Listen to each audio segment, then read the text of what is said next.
fashion girl, rolling up the finest dime. Yo, what's up, YouTube? It's your boy Piff Beats, aka Piffery Goodness, coming right back at you with another one of my Logic Pro X tutorials. So basically on this one right here, I'm about to show you how to create your own custom templates to start your own workflow from scratch, but built and designed, more say tailored to the way you work. So the reason for this video is that every time I load Logic Pro X, it loads into the last session I already worked on. I know there's ways to change that, but wouldn't it be better for you for it to load into this way you already want it to work? Because I know a lot of people out there probably don't have their own custom templates, and a lot of them probably don't even know how to make them. But that's the main purpose for this video. And if you're someone who knows how to do this already or have this put in place, this is not for you, but still, it's always good for a learning experience to pass on to someone else. So basically, we're going to have this set up so when Logic opens, it goes straight into a brand new session or however you want it to be. Or basically, you could tailor it into a session that you know your workflow is built upon. So every time you load it, you don't have to go looking and, finding these plugins and putting everything together. You know it's already there for you. So right now, first things first, we need to go load up Logic Pro X. Once your Logic Pro X is open, it should load into your previous session or whatever your default project handling is, but we need to get to this screen. So, just close that out, cancel, click new, and it should bring you right here. And we're going to go straight to the empty project. So once we're clicked on the empty project, we're going to go right here and click on details, because this is where it really starts off for creating your custom template. It lets you choose what template you like, your audio interface, if you're dealing with video, what type of frame rate, and everything else of that nature. So right now for this session, I'm sorry about that. We're going to go with, for this session, we're going to go with about 188. For this session, we're going to go with about 88 BPM. Then when we come down to the audio interface, I'm currently recording this on my laptop, so I don't have a professional grade sound card connected to it. So I'm really doing everything through an external mic via handheld and screen record. So whatever your situation may be, please properly set this up to accommodate how you use Logic Pro X. Now, for sample rate, by default, it's on 44.1. Hey, I recommend you keep it there. I like to experiment, but for the sake of this video, we're going to keep it on 44.1. Then for video frame rate, for some reason, it defaulted to 25. Well, for most people, when they shoot videos, they're going to try to stick to the normal standard of video recording, which is 24 frames per second. If you're working on anything that may require maybe even 30, 60, those options should be available. I didn't see 60 here, but maybe they have something that could accommodate for that if you're going to be scoring. But we're going to just stick with 24 frames per second just to be safe. Once we're done there, we're just going to click choose, make sure it's on empty project, and it's going to load right in. Now it's going to ask us to create a track. I'm going to create 4 software instrument tracks. Now I have those created. By default, they're going to give you this. One of them is going to be an electric piano. That's not a problem. Just go click no plugin if you don't want it, or click delete. And for people out there who don't know how to create tracks on the fly, whatever track you have selected, once you click into the blank space here, twice, double click, it'll automatically create the track that you previously had highlighted. So, and it's see how it automatically defaulted this software instrument track back into the electric piano. Not a problem, but just go and deselect it from there. Then I would like to load up some audio tracks. Let's do 4 of those. Bang. Now that we have those in place, basically our next step is to really design this to the way we want to work. So for me, I like battery. So I'm going to go to my native instruments, and I'm going to load up an instance of battery.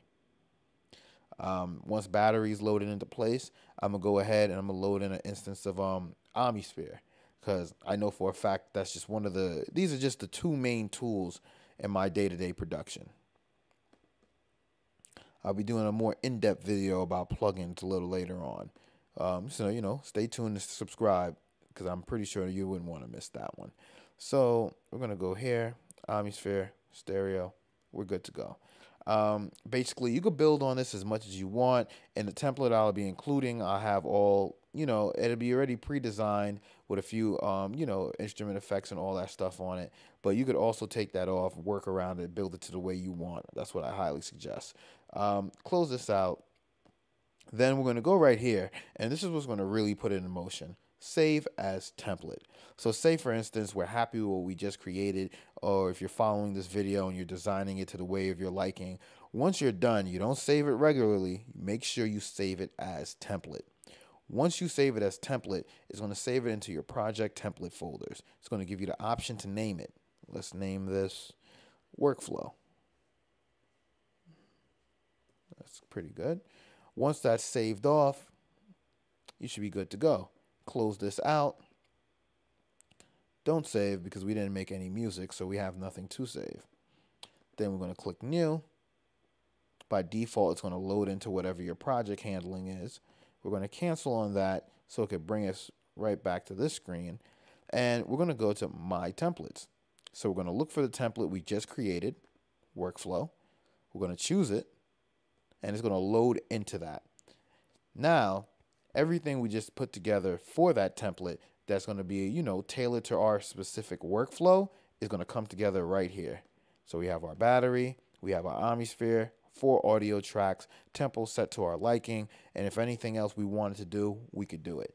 But now, how do we get this to load in every time we start Logic Pro X is the question. We go click on Logic Pro X and we go to Preferences. Once in Preferences, you're going to go to General. Click General, then you're going to get this drop-down screen, automatically first window project handling. Now, by default, it's going to say Open Most Recent Project. Well, right now, we already have a project that we wanted to load into every time. So we wanted to go to Create New Project using Default Template. Once you have that, this option, Default Template, would no longer be grayed out, and it will give you the option to click and select the template from inside. So we just created Workflow, so I think Workflow is the one we want to load in. Close that out.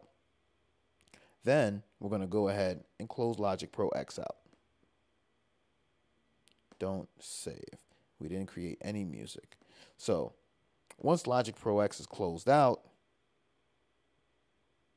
now when we load it, if we did everything correctly, once Logic Pro X loads, it's going to finish looking for your audio units or whatever type of plugins you use.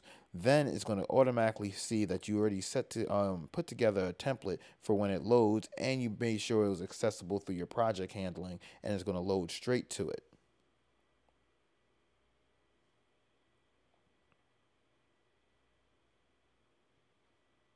Bang.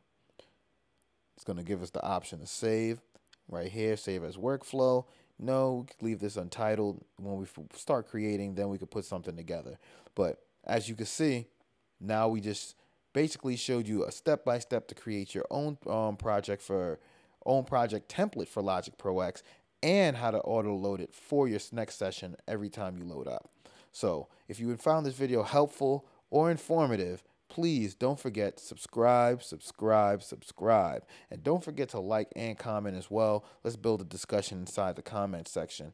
And before we go, I'd just like to let everyone know that I do have my first official drum kit out and available for purchase. You could go get it right now on dailyheatcheck.com, or the link will be in the description. Piffery Goodness Volume 1, over 200 plus drum kits for drum sounds, instruments, bass sounds. It's a mixture of everything. It's 200 plus sounds for $25. I tried to make it extremely affordable for everyone to get into this. And if you're not sure about just making that plunge just of yet, I also put together a free sample kit that you could download now. So you could download the sample kit, get a taste of it. It gives you a little bit of everything that comes inside, because I offer loops, bass sounds, percussions, cymbals, everything, kicks, snares. You get a little mixture of all of that. And in the sample kit, you get a very small taste to get your feet wet. But if you want the full blown out package, go ahead and download the full purchase version for $25. And I appreciate your support. But until next time, guys, don't forget to subscribe, and take care and stay safe.